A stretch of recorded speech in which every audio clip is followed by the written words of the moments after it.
Opposition politicians in Hong Kong have spoken up against Beijing's proposed national security law for the city, claiming that it violates China's promise of autonomy and freedom to the Hong Kong people.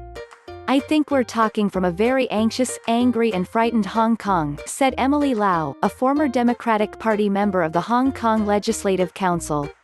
"The big companies are also very nervous. Their investors are nervous because Beijing is going to crack down on Hong Kong, take away our freedoms, our personal safety, our rule of law," she told CNBC's Street Signs Asia on Friday. The Democratic Party is one of the largest opposition political parties in Hong Kong, and has the third largest presence in Legislative Council. Lau is a former chairperson of the party. Beijing announced the draft national security law during the National People's Congress, an annual meeting of China's top legislative body. The law, which Beijing said is highly necessary, will prohibit secession, subversion of state power, terrorism activities and foreign interference, reported Reuters.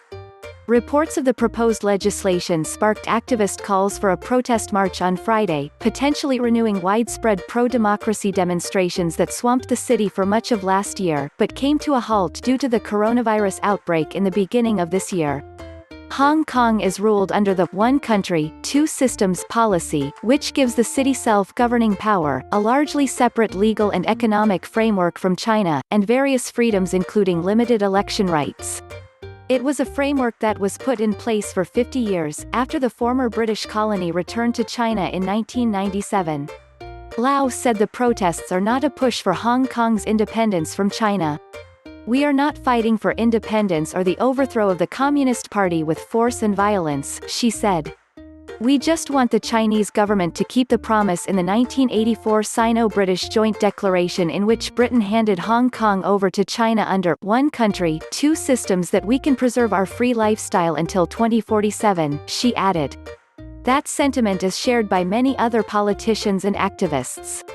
Tanya Chan, a pro-democracy lawmaker from the Civic Party, said the introduction of the draft law marked the saddest day in Hong Kong's history. "It confirms one country, one system," she told reporters in Hong Kong, indicating the draft legislation as a violation of the one country, two systems framework.